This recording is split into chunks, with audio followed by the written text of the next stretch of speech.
Good morning and welcome, people of the future. It is Tuesday morning, 8:32 a.m. We will begin, as we always do, with the signing of our thank you cards. Decent sales day yesterday. I did ship in the afternoon, so there's already a number of orders ready to go. So this is pretty much everything that was ordered from, I don't know, 6 o'clock and after.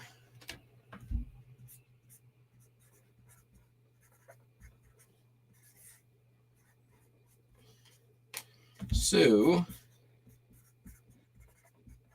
should be a pretty quick video. We do have a couple of quick updates and stuff that we talked about. I'm going to wait for some folks to file in if they're going to do so. If we don't get anybody live in the chat, well then I hope that this is enjoyed on a future viewing. So let's do it. All right. First thing first, we got a sewing pattern. These are one of those easy long tail items. Don't often go for huge money, but really nice return when they sell. This one is a Simplicity pattern from the 1970s. It is uncut, which is pretty amazing. Sold for $21.95, going to New Zealand. So buyer paid shipping. And we'll get this one out the door. Uh-oh. Oh, there they are.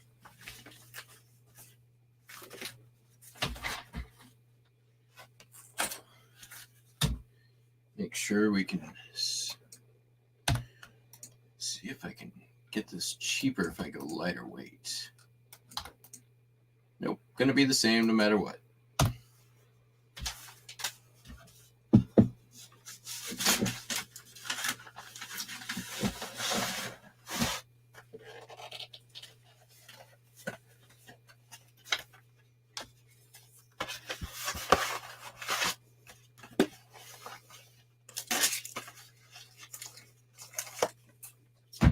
So actually going to make some money on the shipping on this one too, which is cool.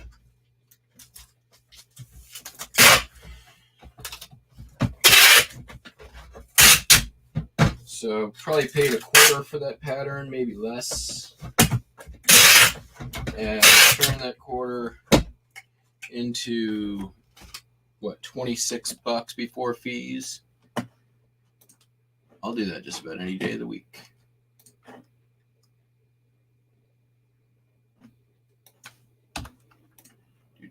Do.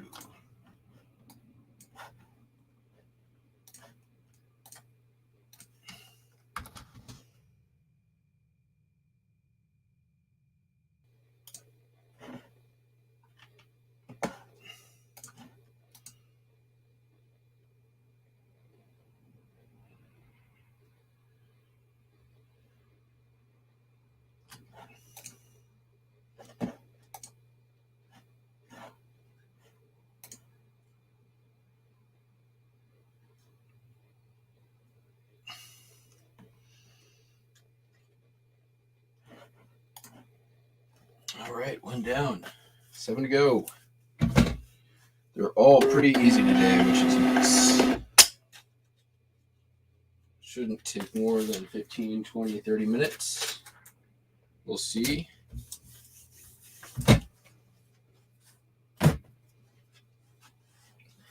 Need to cut up some postcard bread here.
Good morning, Iris. How are you?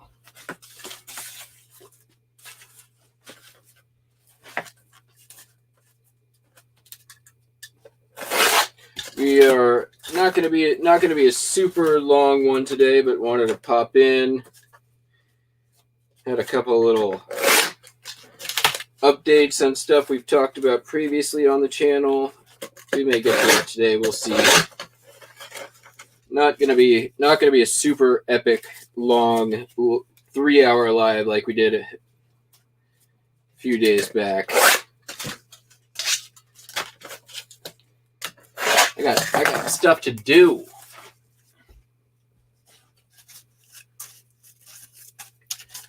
All right. Do you sell on eBay, Iris? I don't recall.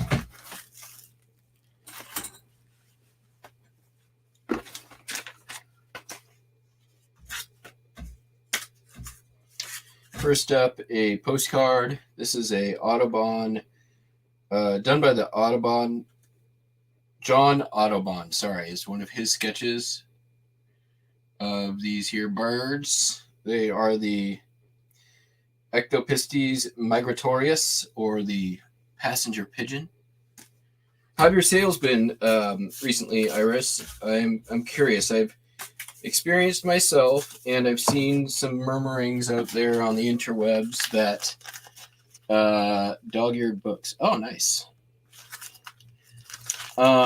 There's been some little bit of a dip in sales for people on eBay recently, which we talked about a couple of episodes ago, or a couple of lives ago. You know, just normal end of pandemic behavior / start of spring. People not spending as much time in front of computers.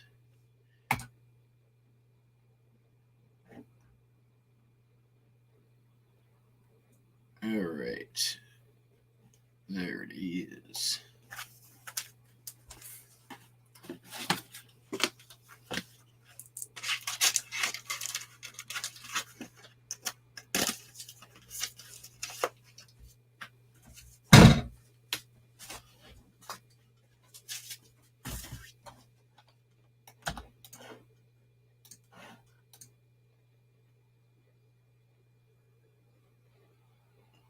Yeah, that's what I exactly. This is pretty normal for this time of year. End of Q1, people getting ready for their taxes. We'll probably see another little bump in a couple of weeks, right? So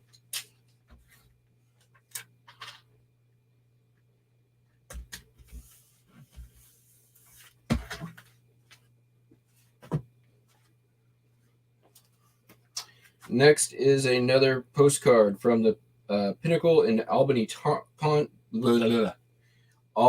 Township in Berks County, Pennsylvania. It's this guy. He's on top of a rock. Look at that. Taking it all in. This is a white border postcard, so we're talking 1915 up until around the late 1930s with the introduction of linen postcards. Yeah, last year was totally atypical. Good morning, Celestine. How are you doing? Where did my orders awaiting shipment? There we go. So,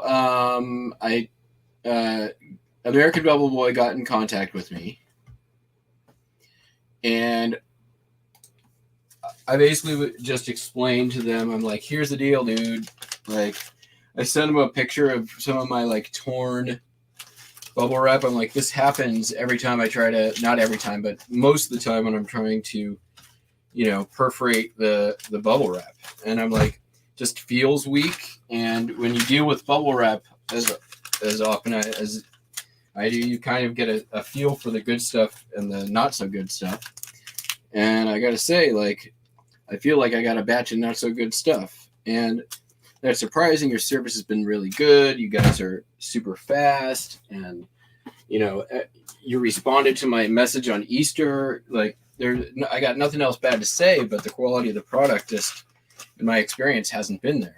And he's like, I'm like, maybe you got, maybe I just got a bad batch, or maybe it's because I'm coming from a different manufacturer than the other, people I'm seeing on YouTube. And, sent him a picture, and he's like, oh yeah, that definitely shouldn't be happening, right? Like, he's like, that clearly is, there's, you might have just gotten a bad batch. Mogo RPPC with white border and no border, no difference whatsoever. White border is only in regards to the age on a printed postcard. So here, let me, I'll pull up a couple examples for you real quick. I'll show you what I mean. And this will hopefully make some more sense. Let me just pull up what we're talking about.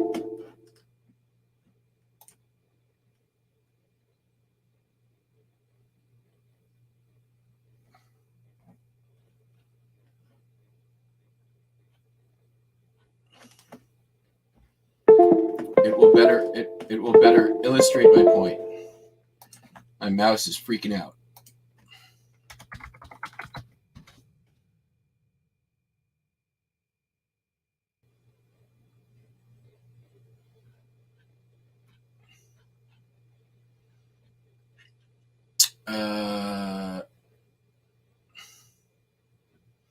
And then I'll let you know the best way to date a real photo postcard.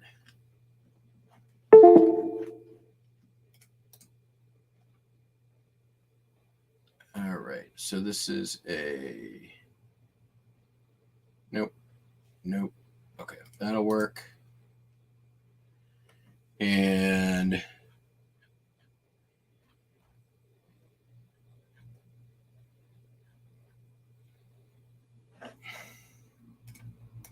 okay, that'll work.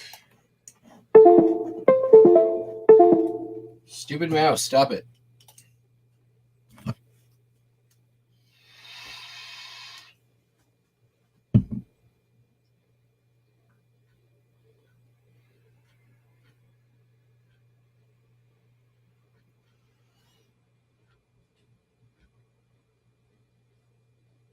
Oh, I guess I could just show you the one that I just packed up, right?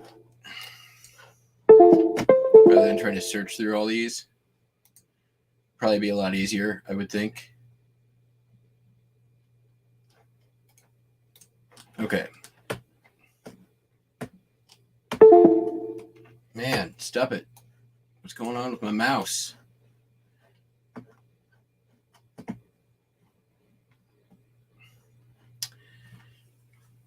Iris, I put together a video. I have a playlist that's now, it's just called Nothing But Postcards. And I go through my entire listing process of listing postcards. It's an hour-long video. It might be more information than you want, but there's good information in there that should be helpful for you.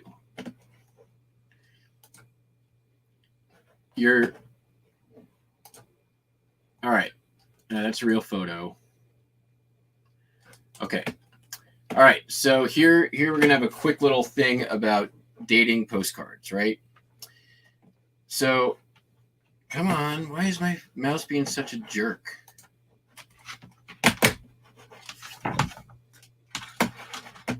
All right. And we're going to go look at how these are listed as well, because eBay is actually really helpful when it comes to this. All right. So this is a printed postcard, right? There's no white border around the edge. How do we know it's printed? Well, if we look up close, we can see the little dots from the lithograph process, right? The back, see, is a divided back. You've got this is the publisher, PNC, Pacific Novelty Company, San Francisco. Pretty big publisher of West Coast postcards. This one doesn't say where it is, and the thing that I'm just noticing here, it looks like this ostrich, this baby ostrich, had a giant diarrhea on this little girl's white dress. Isn't that terrible? But that's pretty much what it looks like.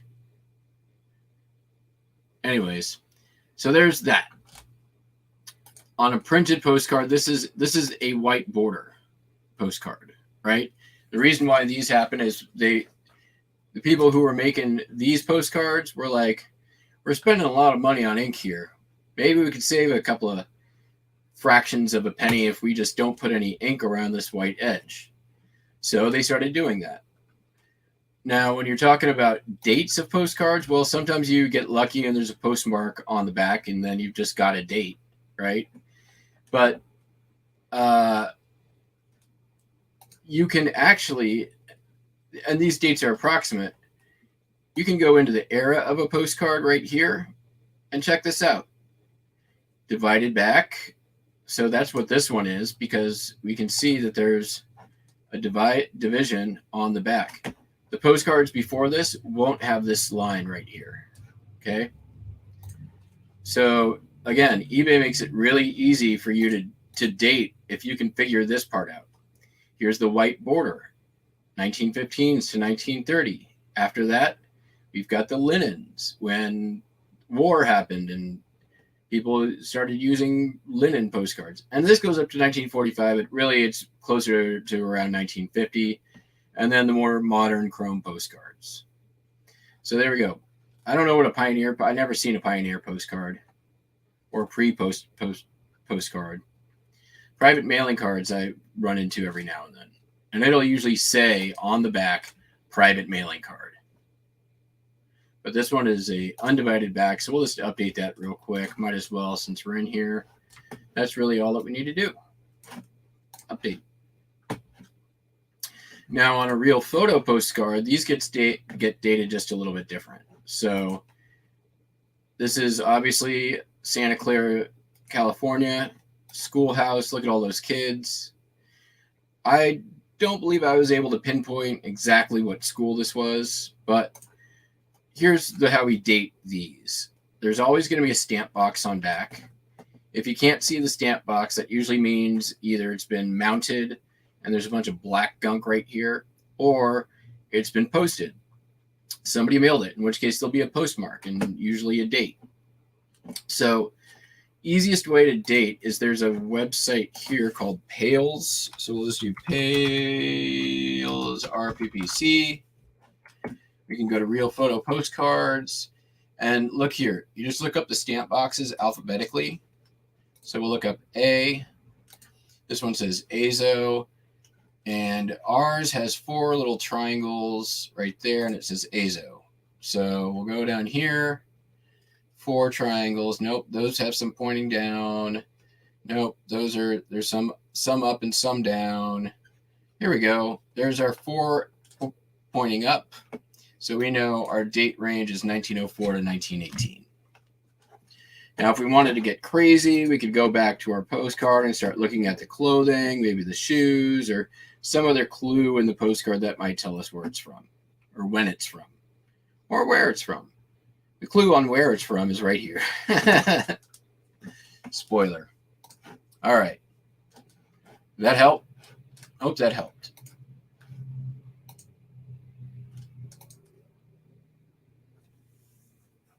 Good morning, you pickers.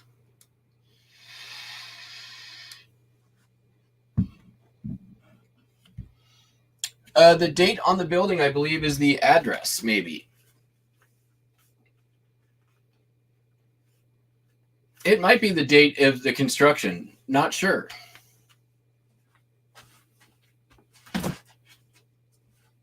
Nobody knows.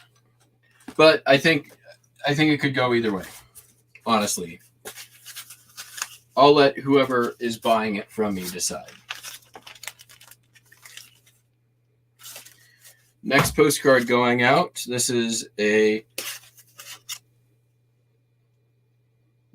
would be white border era. Oh yeah, I have a ton of historical buildings from New Orleans. Is it the Cotton Exchange?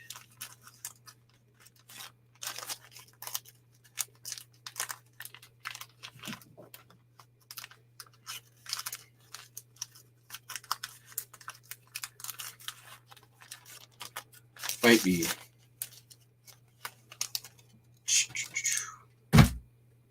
There we go.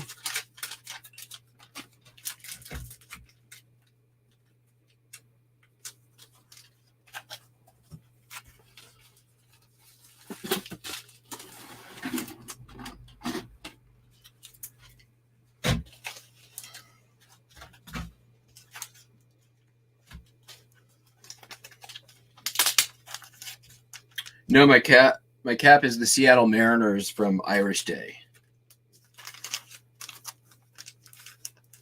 Yep, I know. My ex-girlfriend is a Michigander.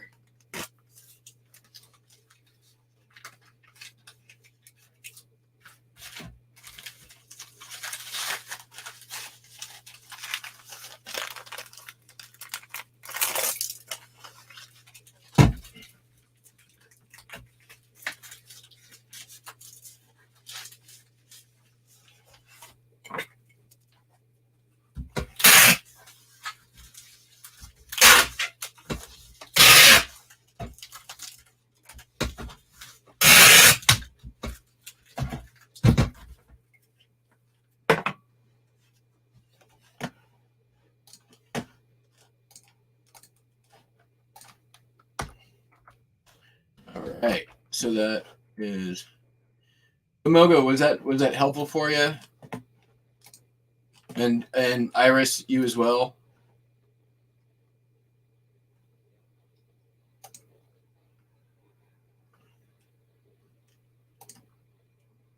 Let's see that Masonic Temple postcard it sold for $14. Took an offer plus shipping.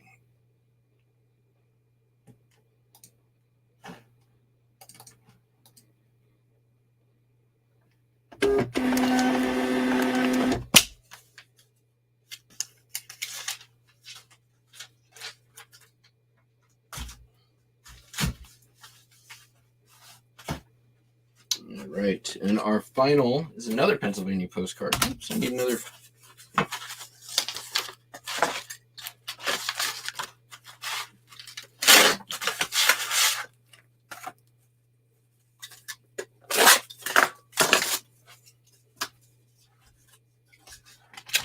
It's the Edgewater, or it's actually not Pennsylvania. I'm sorry. It's the Edgewater Beach Hotel in Chicago.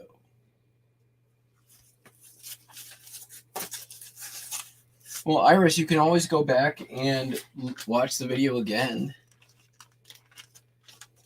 Take notes next time. And again, the big clue is in the postcard listing. If you're filling out the item specifics, like white border postcard will tell you white border.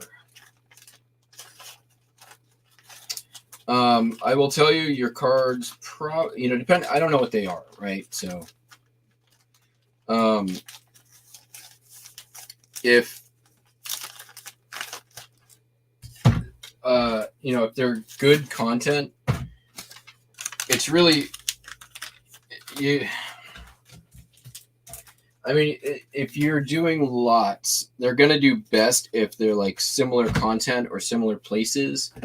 So like if you're doing a lot of 20 Christmas postcards, that's gonna do better than like 20 random postcards. So, or if you do 20 postcards from a specific state or city or location, that's going to do way better than here's just 20 postcards.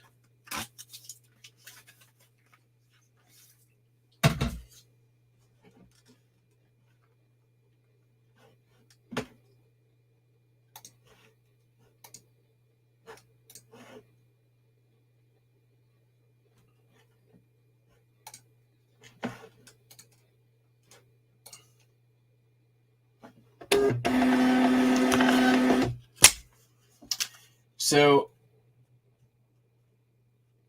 oh, that's really cool. Okay, so Mogo, that's if there's no I mean, most of the postcards that for RPPC aren't going to come with an explanation. So you're either A, going to have to do some sleuthing, or B, you're just going to have to get creative, right? So if they're throwing wreaths from a ship, that's probably, some people starting on an excursion, right? So you could put steamship. You could put, I believe that wreath throwing is a thing from.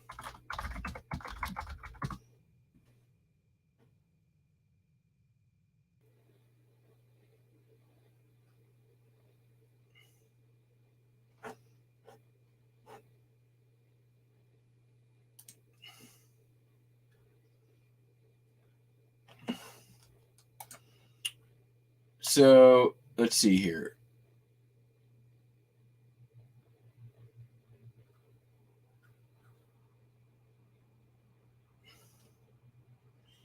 So there's some history of throwing flowers or throwing wreaths into the sea from a ship, right? So it could be a funeral. It could be a burial. Yeah, burial at sea is one reason why people might be throwing wreaths into the ocean.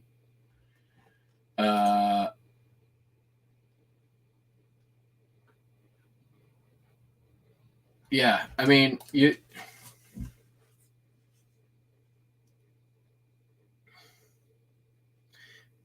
yeah, so that would make sense. It's probably a funeral. So I would say like RPPC, burial at sea.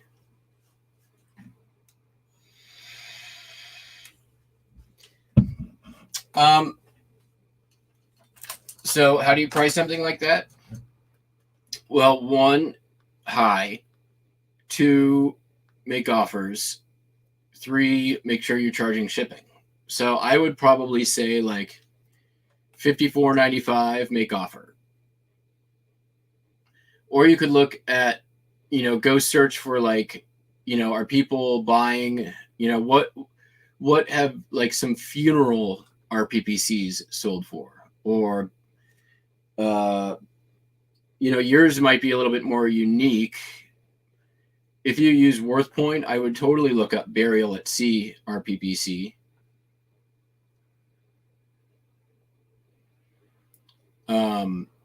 Or use what do you call it? The whatever the free thing that eBay gives you.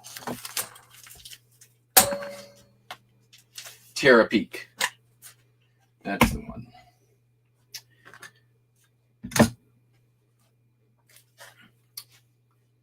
Does WorthPoint cost $20 a month? And it's worth every penny if you routinely want to know pricing information.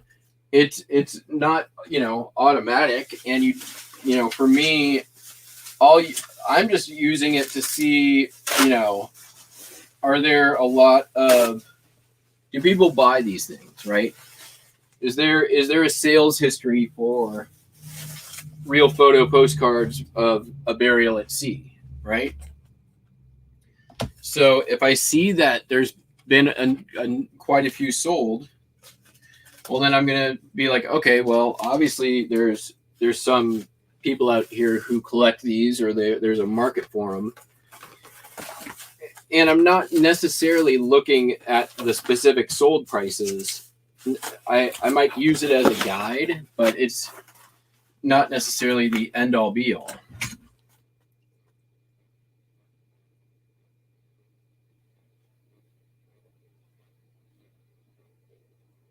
Wow, that's crazy. That's really cool. I actually found one once that was addressed to a house that one of my friends lives in now, which was, that was kind of cool. I didn't sell that one. I just sent it to them.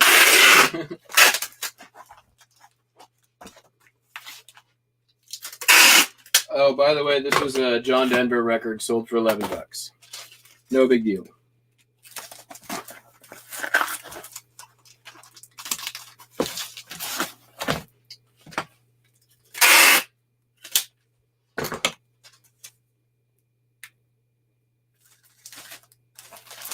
But I definitely have, I mean, I have a little stack of Real Photo postcards that, like, I haven't been able to figure out. And that happens sometimes. So I usually just set those aside. And every now and then I'll dive in and see if I can dig a little bit further into the mystery. Every now and then I'll you know, if I leave it alone for a while and come back to it, I'll see something new the next time. I need to clean this a little bit. Hi, Buster.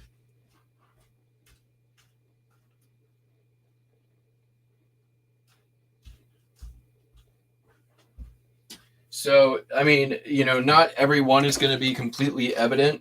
And, you know, if you can't really figure out an angle on it, then, you know, set it aside and move on to the next one, or come back to it maybe.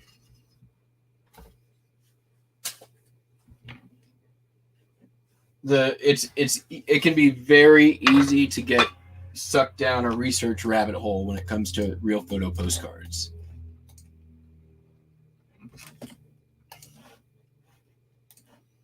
And I've got a few that have been stumping me for months.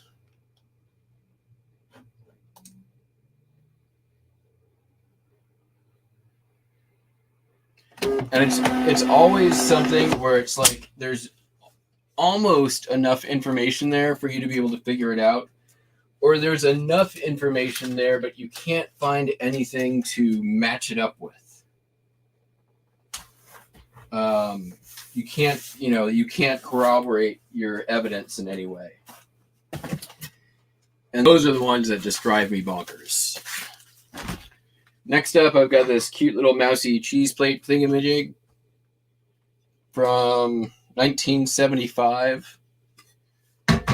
It's going $19.95, free shipping. What are we going to do on this guy? Probably put it in some cardboard first. Ain't much going to happen to that.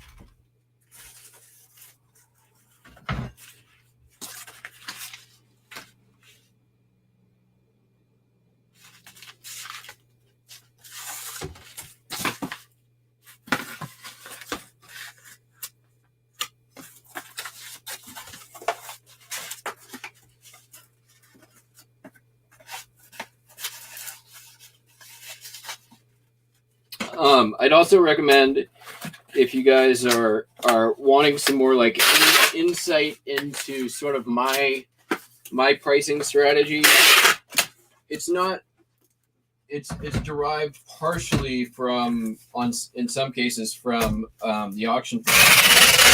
I've modified it for my own purposes, but he makes a lot of really good content, and in general, a very, very knowledgeable and excellent resource when it comes to most things collectible,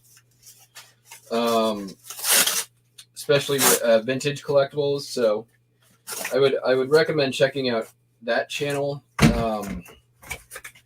I've learned a lot over the last few years from him. So I would definitely recommend checking him out.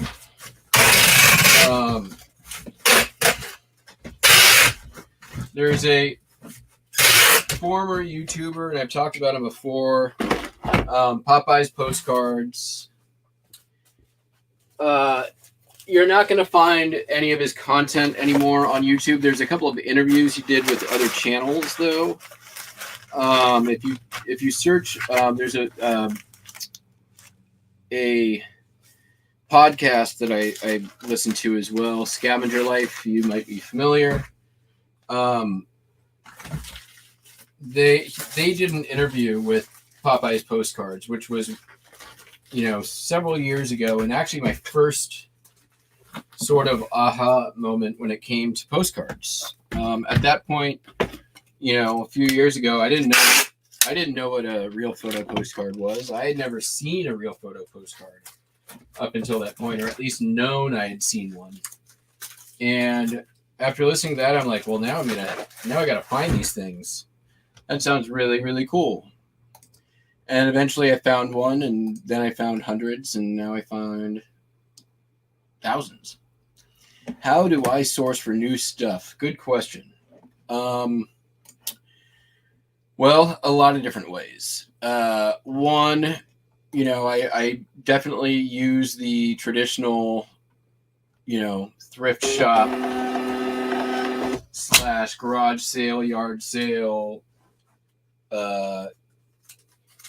model. I also will go, I like antique malls. I like, and I do a lot of online sourcing, honestly. I source from straight from eBay. I source from Shop Goodwill. I source from many different online auction sites.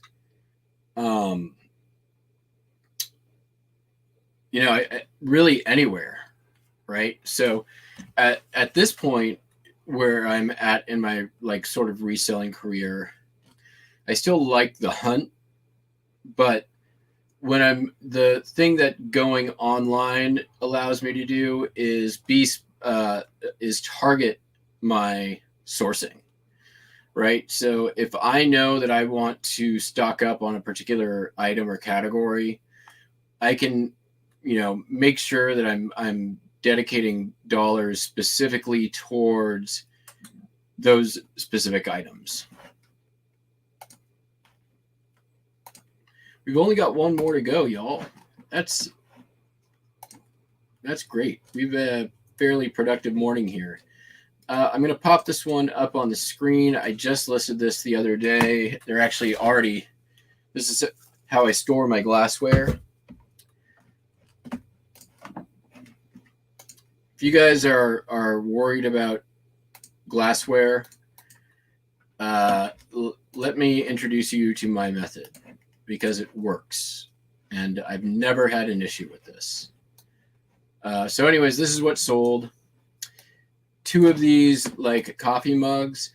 These were actually sitting in my cabinet. I just kind of cleaned out my cabinet recently and got rid of a bunch of my older glassware. And I don't think I've ever used these, so I listed them. I remember where I got them. I got them at my local St. Vincent de Paul for 50 cents a piece, and they sold for, I sent out an offer for $21.95, free ship. Customer took me up on it. So, nice little sale. What's going on, Justin? So for glassware, after I list it, I bubble wrap it, I shrink wrap it, and then I just toss it in the bin. Sometimes I'll put a label on it if I can't tell what it was, but I can see through this pretty easily what it is. So I just have a couple of bins that are all glassware that are basically wrapped exactly like that. And that way I don't have to take up a whole shelf of everything set out all nice. I can just put it in the bin, move stuff around, and look for it when I need to. I don't like doing the bin method too much, but this one works. So feel free to use that. It works well for me. Hopefully it will for you. And this is going to go in this here box. And this here box is going to go in a PFRE, I believe.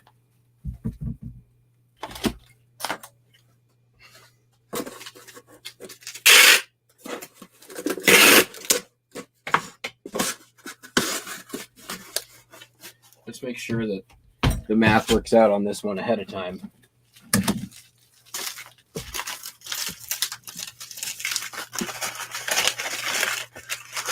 Ooh, Negatore.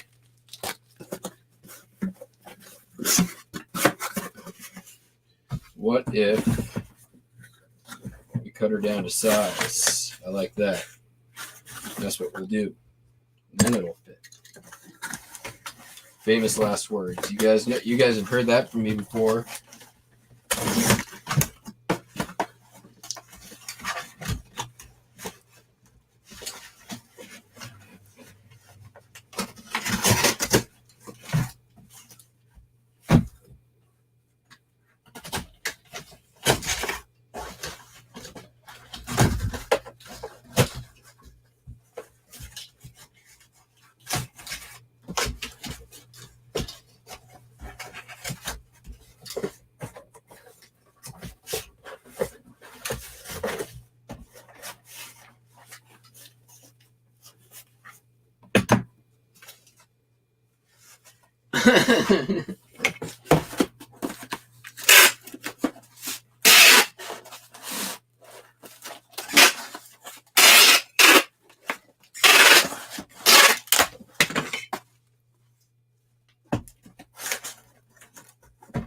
All right.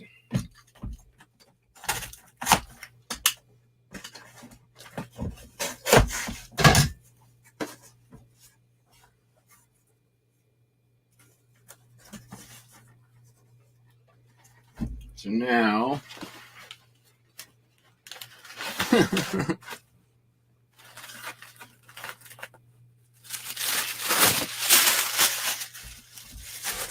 so the name today was I was calling my pharmacy to get a prescription filled. And they're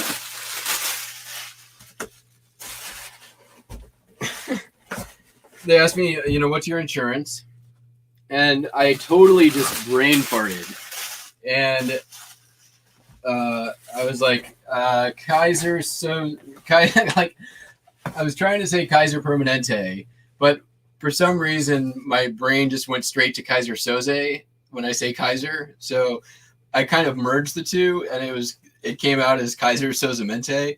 And without like even missing a beat, the pharmacist was like, all right, you're all set. Like,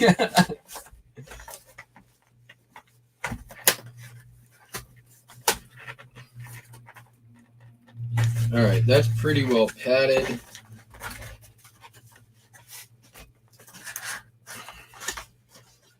Come on.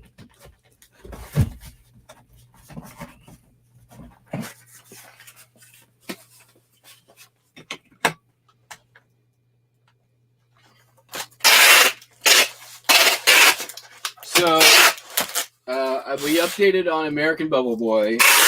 They are a very good company. They were responsive to my feedback regarding the low quality of bubble wrap that I received.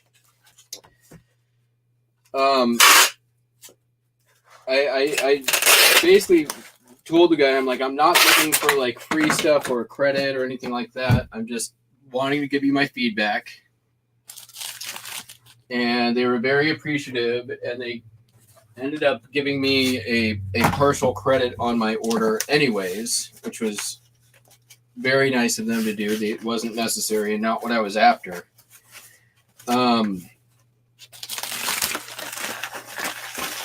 So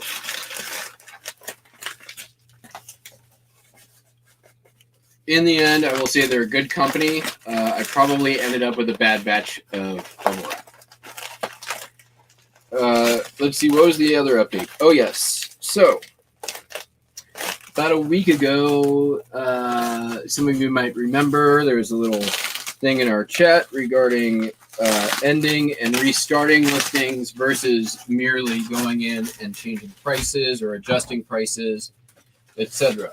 So I did a little experiment just for myself, and on that day I went in and I selected more or less at random just 200 listings from my store, and I did nothing to them except raise the price by $1. And then I kept an eye on the traffic and what items from that 200 sold in the next 72 hours. So after 72 hours, I had roughly around an 8% increase in overall traffic. That's total on the store, which isn't, and there's fluctuation, so I can't attribute 100%, obviously. And then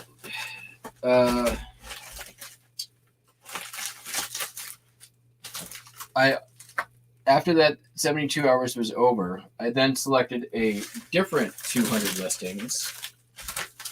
Oh, by the way, I sold 6 of those items. 6 items just out of 200 by changing the price by $1. And I think I improved a couple of photos. Waited 72 hours, then took 200 listings, and I ended them. It's not something that I normally do.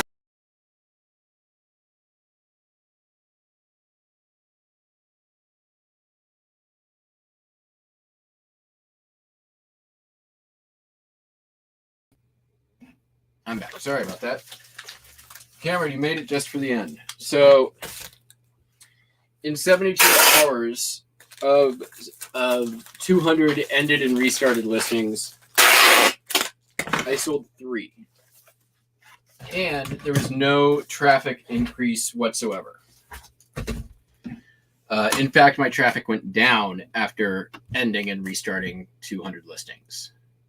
So, I know it's not definitive, it's not entirely scientific. 3 days by just increasing the price on 200 listings by $1, 6 sales, 8% increase in traffic on average over the next 72 hours, ending 200 listings and restarting 200 listings. Only 3 of those items sold, and a traffic decrease over the next 72 hours. So take it for what you will. That was what my little experiment produced. So my orders are now shipped, or packed anyways. I have some listing to do. I have some cleaning to do. I've been on a tear through my death pile. Been listing a bunch of stuff just in backstock. It's not just listing, but processing. So I'm just grabbing bins, and either it's getting listed or donated, or is what's happening. So my back storage room is starting to get pretty emptied out, which is a great feeling. Feels like progress, and it feels like I am getting well positioned for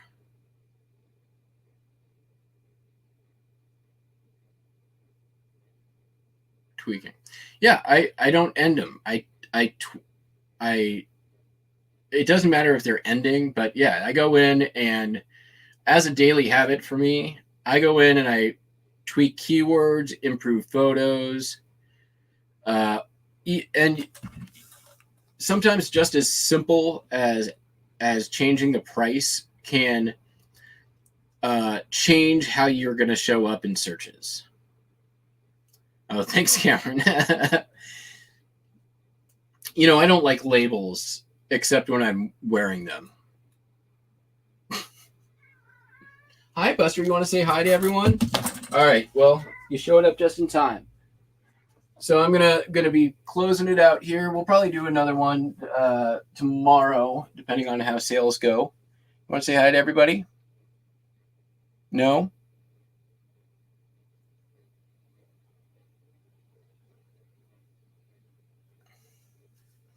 He's squirrely. You're squirrely today. You probably want some treats. Well, I better get them for you. All right, that's it, everybody. I thank you very much for watching. I got nothing else, so we're gonna end it. Take it easy, and we'll see you probably, maybe today, later, maybe tomorrow. I don't know. We'll see. Bye.